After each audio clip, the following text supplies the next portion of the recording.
Hello guys, welcome to my channel. This is Priyanshu Seth and today we will discuss about meaning and objective of accounting.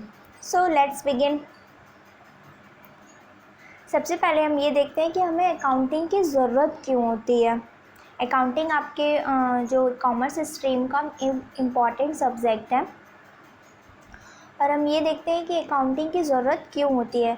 तो जितने भी businessman होते हैं उनका main motive होता है प्रॉफिट अर्न करना। अपने बिजनेस से जितना हो सके वो मैक्सिमम प्रॉफिट अर्न करना चाहते हैं। तो हर साल एंड में वो ये बात जानना चाहते हैं कि उन्होंने अपने बिज़नेस से कितना गेन किया या फिर कितना लॉस किया, और जो भी मतलब उन्होंने कैपिटल इन्वेस्ट किया है वो उनकी कैपिटल इंक्रीज़ हुई या डिक्रीज़ हुई, और अगर उनकी लायबिलिटी कितनी है, और अगर उन्होंने किसी को मतलब उधार दिया है तो किन लोगों को उधार दिया है, कितना उधार दिया है। ऐसे बहुत सारे इन्फॉर्मेशंस को जो बिज़नेसमैन है वो जानना चाहता है, और इस इन्फॉर्मेशन को बिज़नेसमैन तभी जान पाएगा जब वो अपने जो बिज़नेस के उसके जितने भी ट्रांजैक्शंस हैं उनका कंप्लीट और सिस्टमैटिक रिकॉर्ड मेंटेन करे। तभी वो जान पाएगा कि उसके बिज़नेस में कितना प्रॉफिट हुआ या फिर लॉस हुआ, उसकी लायबिलिटी कितनी है, एसेट्स कितनी है। ऐसे बहुत सारे जो इन्फॉर्मेशंस होते हैं वो जान सकता है। और दूसरा ये भी होता है कि जो बिज़नेसमैन है उसको बहुत सारे टैक्स भी पेमेंट करने पड़ते हैं। तो जैसे इनकम टैक्स और जीएसटी का पेमेंट करना पड़ता है, तो उसको इनकम टैक्स या फिर जीएसटी का कितना पेमेंट करना है तो वो ये तभी जान पाएगा जब वो अच्छे से प्रॉपर मेंटेन अकाउंट रखे। तो टैक्स असेसमेंट में भी जो अकाउंटिंग होता है वो हेल्प करता है। और कभी कभी क्या होता है ना कि अगर जैसे हमारा जो प्रॉपर मेंटेन अकाउंट है वो एक एविडेंस के रूप में भी वर्क करता है। अगर कभी मतलब कोर्ट में ज़रूरत पड़ गई या फिर गवर्नमेंट को मतलब दिखाना पड़ गया तो उसकी ज़रूरत पड़ती है। तो अकाउंटिंग इन सारी रीज़नों की वजह से बिज़नेस में ज़रूरी है। अब हम देखते हैं कि अकाउंटिंग होता क्या है। तो accounting is the process of recording, classifying, summarising, analysing and reporting the financial transactions pertaining to a business. Means accounting एक प्रोसेस होता है जिसमें हम बिज़नेस के ट्रांजैक्शंस को रिकॉर्ड करते हैं, फिर क्लासीफाई करते हैं, समराइज़ करते हैं, और एट लास्ट मतलब जब फाइनेंशियल ईयर एंड होता है तो हम ट्रांजैक्शंस को एनालाइज करते हैं और रिपोर्ट करते हैं, मतलब कम्युनिकेट करते हैं उन पर्सन्स को जो कि बिज़नेस से रिलेटेड डिसीजंस को लेते हैं। अकाउंटिंग की डिफिनीशन है according to American Institute of Certified Public Accountants के अकॉर्डिंग। इन्होंने कहा है कि accounting is the art of recording, classifying and summarising in a significant manner and in terms of money transactions and events which are in part at least of a financial character and interpreting the results thereof। Accounting एक art होता है transactions को record करने का, classify करने का और summarise करने का एक सिग्निफिकेंट मैनर में, and in terms of money मतलब कि जो जितने भी जो अकाउंट्स मतलब जो अकाउंट्स बनते हैं या फिर अकाउंटिंग में जितने भी ट्रांजैक्शंस रिकॉर्ड होते हैं वो सिर्फ मॉनेटरी टर्म्स में ही रिकॉर्ड होते हैं, नॉन मॉनेटरी टर्म्स में नहीं। और जो भी मतलब जो फिर एनालाइज हम करते हैं एट लास्ट, उससे जो भी हमें रिज़ल्ट मिलता है उसको हम इंटरप्रेट करें उन पर्सन्स को जिन मतलब जो बिज़नेस से रिलेटेड डिसीजंस को लेते हैं। तो आई होप आपको अकाउंटिंग की मीनिंग क्लियर होगी। अब हम देखते हैं कि अकाउंटिंग प्रोसेस क्या होता है। प्रोसेस ऑफ अकाउंटिंग, तो जो अकाउंटिंग प्रोसेस होता है वो आपका ट्रांजैक्शंस को रिकॉर्ड करने से शुरू होता है और उन्हीं ट्रांजैक्शंस को एनालाइज करने के बाद एंड होता है। ये आपका कंटिन्यूअस प्रोसेस होता है जो कि बिज़नेस में हर साल कंटिन्यू होता रहता है। हर साल हम ट्रांजैक्शंस को रिकॉर्ड करते हैं, फिर उनको क्लासीफाई करते हैं, समराइज करते हैं, फिर एट लास्ट एंड में हम उन्हीं ट्रांजैक्शंस को एनालाइज करके रिज़ल्ट गेट करते हैं, फिर उसी के अकॉर्डिंग डिसीजंस लेते हैं, फिर नेक्स्ट ईयर हम ट्रांजैक्शंस को रिकॉर्ड करते हैं, क्लासीफाई करते हैं। ऐसे ही जो प्रोसेस है ये कंटिन्यूअस प्रोसेस है। ये बिज़नेस में हमें हर साल होता रहता है, जब तक कि बिज़नेस रन कर रहा है तब तक ये प्रोसेस होता रहता है। तो सबसे पहले हम ट्रांजैक्शंस को रिकॉर्ड करते हैं, और हम रिकॉर्ड कहाँ करते हैं, जनरल या फिर सब्सिडरी बुक में रिकॉर्ड करते हैं। तो अगर स्मॉल बिज़नेस है तो वहाँ पे नंबर ऑफ़ ट्रांजैक्शंस क्या होते हैं, कम होते हैं, तो हम जितने भी ट्रांजैक्शंस होते हैं उनको हम जनरल में रिकॉर्ड करते हैं। जनरल एक डे बुक होता है जिसमें हम बिज़नेस से रिलेटेड जितने भी डेली के जितने भी ट्रांजैक्शंस हैं उनको हम रिकॉर्ड करते हैं। और मतलब सब्सिडरी बुक भी जनरल की मतलब जैसे जनरल में हम सारे ट्रांजेक्शन्स को रिकॉर्ड करते हैं, वैसे सब्सिडरी बुक में भी हम ट्रांजेक्शन्स को रिकॉर्ड करते हैं। पर जो बिग बिजनेस है वहाँ पे बहुत सारे नंबर ऑफ ट्रांजेक्शन्स होते हैं, कई प्रकार के ट्रांजेक्शन्स होते हैं, तो वहाँ पे क्या होता है कि अलग अलग ट्रांजेक्शन्स को हम अलग अलग बुक में रिकॉर्ड करते हैं। तो जैसे सब्सिडरी बुक, जैसे कैश बुक है, परचेज बुक है, तो कैश से रिलेटेड ट्रांजेक्शन्स को हम कैश बुक में रिकॉर्ड करते हैं, परचेज से रिलेटेड ट्रांजेक्शन्स को हम परचेज बुक में रिकॉर्ड करते हैं, सेल्स से रिलेटेड ट्रांजेक्शन्स को हम सेल्स बुक में रिकॉर्ड करते हैं। ऐसे ही अलग अलग टाइप के ट्रांजेक्शन्स को हम अलग अलग सब्सिडरी बुक है उसके अकॉर्डिंग हम उन्हें उसमें रिकॉर्ड करते हैं। अब ट्रांजेक्शन्स को रिकॉर्ड करने के बाद हम उन्हें क्लासीफाई करते हैं। क्लासीफाई करने के लिए हम वेरियस अकाउंट ओपन करते हैं जिनको हम लेज़र बोलते हैं। लेज़र में हम अलग अलग पर्सन्स के नाम से अलग अलग अकाउंट ओपन करते हैं। अब वो पर्सन या तो चाहे सप्लायर हो और चाहे कस्टमर हो, मतलब जितने भी कस्टमर हैं या फिर जितने भी सप्लायर हैं, अलग अलग नाम से हम अलग अलग अकाउंट्स ओपन करते हैं। जितने भी बिज़नेस में एसेट्स हैं उनके अलग अलग नाम से हम उनके लिए अकाउंट ओपन करते हैं। जितने भी इनकम हुए उनके नाम से हम अलग अकाउंट ओपन करते हैं। एक्सपेंसेस के नाम से हम अलग अकाउंट ओपन करते हैं। यहाँ पे हम जितने भी ट्रांजेक्शन्स हैं उनको क्लासीफाई करते हैं। जैसे कि अगर राम एक क्रेडिटर है तो राम से रिलेटेड हम अकाउंट्स बनाते हैं, जिससे हमें पता चलता है कि उनसे हम मतलब कितना हम कब कब टाइम्स हम उनसे परचेज़ किए, फिर हम उनको कितना कितना किस किस टाइम पे पेमेंट किए। अगर हम सिर्फ राम का अकाउंट मतलब जो कि कस्टमर है, सप्लायर है, तो उसको मतलब उसका अगर हम अकाउंट देखें तो हमें पता चल जाएगा कि हम इससे रिलेटेड मतलब राम से रिलेटेड जितने भी इंफॉर्मेशन हमें चाहिए होगा, एक बार हम उसके अकाउंट को देख के हम जान सकते हैं। अब लेजर मतलब लेजर के बाद हम ट्रायल बैलेंस बनाते हैं। ट्रायल बैलेंस एक समराइज फॉर्म होता है, ट्रांजेक्शन्स का एक समराइज फॉर्म होता है। ट्रायल बैलेंस हम जो लेज़र अकाउंट हम बनाए हैं, लेज़र में जितने भी वेरियस अकाउंट बनाए हैं उनके जो बैलेंस होते हैं, जो बैलेंस बचते हैं लास्ट में at the end of financial year के अंत में जो बैलेंस बचता है उन बैलेंस को हम ट्रायल बैलेंस में शो करते हैं। ट्रायल बैलेंस में ट्रायल बैलेंस के हेल्प से हम फाइनल अकाउंट बनाते हैं। फाइनल अकाउंट में ऐसे trading, profit and loss account और बैलेंस शीट क्रिएट करते हैं। और फाइनल अकाउंट मतलब हेल्प करता है हमें ट्रांजेक्शन्स को एनालाइज करने में। हम एनालाइज करके गेट करते हैं कि हमारे बिज़नेस में कितना प्रॉफिट हुआ या फिर कितना लॉस हुआ, हमारे बिज़नेस में कैपिटल अभी कितनी है, एसेट्स कितनी है, लायबिलिटीज़ कितनी है। ऐसे जो इन्फॉर्मेशंस होती है हम फाइनल अकाउंट से ही गेट करते हैं। और फाइनल अकाउंट हम बनाते कैसे हैं? ट्रायल बैलेंस के हेल्प से हम फाइनल अकाउंट बनाते हैं। तो ये आपका अकाउंटिंग प्रोसेस था। आई होप कि आपको ये भी क्लियर होगा। नेक्स्ट हम देखते हैं फीचर्स ऑफ अकाउंटिंग। अकाउंटिंग के बहुत सारे फीचर्स होते हैं। पहला फीचर है accounting is an art and science. Accounting एक आर्ट भी है और साइंस भी है। तो आर्ट होता है किसी चीज़ को प्रेजेंट करने का तरीका, उसको हम आर्ट बोलते हैं। तो अकाउंटिंग आर्ट क्यों है? तो अकाउंटिंग आर्ट इसलिए है क्योंकि जो बिज़नेस में जो ट्रांजेक्शन्स होते हैं उनको रिकॉर्ड करने का जो तरीका होता है वो, या फिर जो डेटा को जो हम रिकॉर्ड करते हैं उनको प्रेजेंट करने का जो तरीका होता है, वो सबका तरीका अलग अलग होता है। तो इसीलिए कहा जाता है कि अकाउंटिंग एक आर्ट है।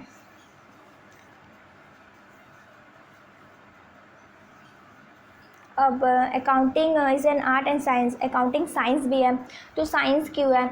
जैसे हम जानते हैं कि जो अकाउंटिंग होता है वो सर्टेन प्रिंसिपल्स और स्टैंडर्ड पे बेस होता है। कुछ वेल डिफाइंड प्रिंसिपल्स होते हैं जिनको फॉलो करके ही हम ट्रांजेक्शन्स को बुक्स में रिकॉर्ड करते हैं।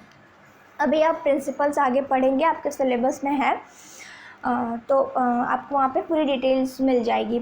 तो बहुत सारे प्रिंसिपल्स होते हैं जिनको मतलब जिनके बेस पे हम ट्रांजेक्शन्स को रिकॉर्ड करते हैं, इसलिए कहा जाता है कि अकाउंटिंग आर्ट भी है और साइंस भी है। सेकेंड है आपका recording of financial transactions only. हाँ, ये बात इम्पॉर्टेंट है कि जो बिज़नेस में जो हम जितने भी ट्रांजेक्शन्स होते हैं वो मतलब फाइनेंशियल भी होते हैं और नॉन फाइनेंशियल भी होते हैं, ठीक है। लेकिन जो बुक्स हम बनाते हैं तो बुक्स में हम सिर्फ फाइनेंशियल ट्रांजेक्शन्स को रिकॉर्ड करते हैं, नॉन फाइनेंशियल ट्रांजेक्शन्स को नहीं। जैसे नॉन फाइनेंशियल ट्रांजेक्शन्स कैसे हो गया? जैसे स्ट्राइक हो गया, मतलब एम्प्लॉय का स्ट्राइक हो गया, या फिर किसी एम्प्लॉय ने रेजिग्नेशन दे दिया। तो ये सारी चीज़ें क्या है? ये सारी चीज़ें भी मतलब बिज़नेस को इनडायरेक्टली अफेक्ट करती हैं, पर ये इनका कोई फाइनेंशियल नेचर नहीं होता है, तो इसीलिए इन चीज़ों को हम बुक्स में रिकॉर्ड नहीं करते हैं। सिर्फ हम फाइनेंशियल ट्रांजेक्शन्स को रिकॉर्ड करते हैं, जैसे कि इतने का परचेज़ हुआ या फिर इतने अमाउंट्स का सेल हुआ, तो ये सारी जो इन्फॉर्मेशंस होती हैं, ट्रांजेक्शन्स होती हैं, उनको ही हम सिर्फ बुक्स में रिकॉर्ड करते हैं। तो थर्ड वन है आपका recording in terms of money. हाँ, जो भी ट्रांजेक्शन्स रिकॉर्ड होता है वो मॉनेटरी टर्म्स में ही रिकॉर्ड होता है। जैसे उनकी क्वालिटी, अगर मतलब बिजनेसमैन है, एक बिजनेसमैन है और उसने मतलब एक चेयर परचेज़ किया, एक या 10 चेयर्स परचेज़ किए, तो 10 चेयर्स परचेज़ किए तो मतलब जो बुक्स मेंटेन करेगा, क्योंकि उसे मतलब तो जो बुक्स मेंटेन करेगा उसमें ज़रूरी मतलब वो ये नहीं लिखेगा कि उसने 10 चेयर्स परचेज़ किए, बल्कि जो 10 चेयर्स की वैल्यू होगी उसको वो बुक में रिकॉर्ड करेगा। तो मतलब हम ना क्वालिटी या फिर मतलब जो क्वांटिटी होती है उनको नहीं रिकॉर्ड करते हैं, बल्कि जो उनकी क्वांटिटी की जो उनका जो प्राइस होता है, उनकी जो वैल्यू होती है, उनको हम रिकॉर्ड करते हैं बुक में। एंड नेक्स्ट है आपका क्लासीफाइंग एंड समराइजिंग। जैसे मैंने बताया था कि ट्रांजेक्शन्स को रिकॉर्ड करने के बाद हम उन्हीं ट्रांजेक्शन्स को क्लासीफाई और समराइज़ करते हैं। तो क्लासिफिकेशन और समराइजिंग भी अकाउंटिंग का एक फीचर्स होता है। क्लासिफिकेशन एक प्रोसेस होता है जिसमें हम एक ही नेचर के जो ट्रांजेक्शन्स होते हैं उनको हम एक प्लेस पे नोट करते हैं। इसके लिए हम अलग अलग अकाउंट्स ओपन करते हैं जिनको हम लेज़र बोलते हैं, और यहाँ पे मतलब अलग अलग पर्सन्स के नाम से, चाहे वो कस्टमर हो या सप्लायर हो, एक्सपेंसेस हो या इनकम हो, अलग अलग मतलब नाम से अलग अलग अकाउंट ओपन करते हैं हम। फिर जो लेज़र हम बनाते हैं उसी के हेल्प से हम ट्रांजेक्शन्स को क्या करते हैं, समराइज़ करते हैं। समराइजिंग के लिए हम ट्रायल बैलेंस बनाते हैं, जो कि मतलब एक डेटा प्रेजेंट करता है जो मतलब मैनेजमेंट के लिए बहुत हेल्पफुल होता है। मतलब वहाँ पे मैनेजमेंट को एक बार में सारी जानकारी, मतलब जितनी भी इंफॉर्मेशन चाहिए वो एक बार में मिल जाती है। मैक्सिमम इंफॉर्मेशन एक बार में ट्रायल बैलेंस को देख के मिल जाती है, और हम ट्रायल बैलेंस के हेल्प से ही तो फाइनल अकाउंट बनाते हैं, जो मतलब बिजनेसमैन को हेल्प करता है ट्रांजेक्शन्स को एनालाइज करने में। अब नेक्स्ट है आपका इंटरप्रिटेशन ऑफ द रिज़ल्ट। हाँ, ट्रांजेक्शन्स को एनालाइज करने के बाद जो हम रिज़ल्ट करते हैं उन मतलब जो रिज़ल्ट गेट करते हैं उनको हम कैसे प्रेजेंट करते हैं, तो ये आपका interpretation with presenting of the result. मतलब जो रिज़ल्ट्स को हम प्रेजेंट करते हैं वो आपका, तो बहुत सारी जो पार्टीज़ होती हैं वो इंटरेस्टेड होती हैं, जैसे ओनर्स हैं, मैनेजर्स हैं, क्योंकि उनको बिज़नेस से रिलेटेड डिसीजंस लेने पड़ते हैं, तो उनको जब सारी इन्फॉर्मेशंस पता होगी तभी तो वो बिज़नेस से रिलेटेड डिसीजंस को ले पाएंगे। तो इंटरप्रिटेशन ऑफ द रिजल्ट्स भी अकाउंटिंग का एक इम्पॉर्टेंट फीचर है। लास्ट है आपका कम्युनिकेटिंग द इन्फॉर्मेशंस। मतलब कम्युनिकेशन ऑफ जो इन्फॉर्मेशन होता है वो भी अकाउंटिंग का एक इम्पॉर्टेंट फीचर्स है। इसमें जो फाइनेंशियल जितने भी फाइनेंशियल डेटा हैं उनको कम्युनिकेट किया जाता है यूज़र्स को, बिज़नेस के यूज़र्स, जैसे एक्सटर्नल यूज़र्स या इंटरनल यूज़र्स। तो वो अब जैसे इन्वेस्टर्स है, तो इन्वेस्टर्स को क्या मतलब कम्युनिकेट, अगर हम इंफॉर्मेशन कम्युनिकेट करते हैं तभी तो वो जितने भी इंफॉर्मेशन है सारे इंफॉर्मेशंस को एनालाइज करेगा बिज़नेस के, तभी वो ये डिसाइड कर पाएगा कि उस मतलब हमें इन्वेस्ट करना है या फिर नहीं इन्वेस्ट करना है उस कंपनी में। तो जो अकाउंटिंग होता है वो हेल्प करता है इंफॉर्मेशंस को कम्युनिकेट करने में। आई होप कि आपको क्लियर होगा। अब हम देखते हैं ऑब्जेक्टिव्स ऑफ अकाउंटिंग। अकाउंटिंग के क्या पर्पस होते हैं। तो फर्स्ट वन है to keep systematic record of business transactions. जो ऑब्जेक्टिव मतलब अकाउंटिंग का जो मेन ऑब्जेक्टिव होता है यही होता है कि हम जितने भी बिजनेस के ट्रांजैक्शंस हैं उनका कंप्लीट और सिस्टमैटिक रिकॉर्ड मेंटेन करें, क्योंकि अकाउंटिंग की मीनिंग में यही लिखा है कि it is the process of recording, classifying, summarising and analysing the financial transactions of business. तो बिज़नेस के जितने भी ट्रांजैक्शंस हैं उनका रिकॉर्ड मेंटेन करना ही अकाउंटिंग का मेन ऑब्जेक्ट होता है। सेकेंड है आपका टू कैलकुलेट प्रॉफिट और लॉस।